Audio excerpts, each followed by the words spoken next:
Hello kay Ma'am Joy nga nasa Australia nga hing request og full house tour. Ako'y bahala nimo ma'am.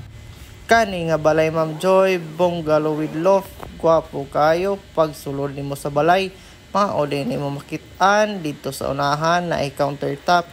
Sudlon dayon na to ang master's bedroom Ma'am Joy, maode nimo makit-an naa siya own CR. Hamo gaway og luag payud kayo. Diri sa pikas tan-awon na tong ikaduhang CR. Connected ni siya sa living area. Saway paglangan sa kahunday na to ang loft. Maoday na yung view mo sugat sa imuha. Grabe ka aesthetic. Tan-awon day na to ang taas nga view. Maglantaw ka sa baba. Grabe ka gwapo. Samtang nagmuni-muni ka sa imong loft, mauni mo makitaan kada adlaw Ma'am Joy. Taas po kayo mong ceiling, di nakakinahanglan dirig daghang aircon, pwede ra isa ka horsepower, bugnaw na kayo, adto din ta sa imong likod, pwede pa nimo tamnan dirig daghang bulak. Ayaw paglangay, tawagi din ko.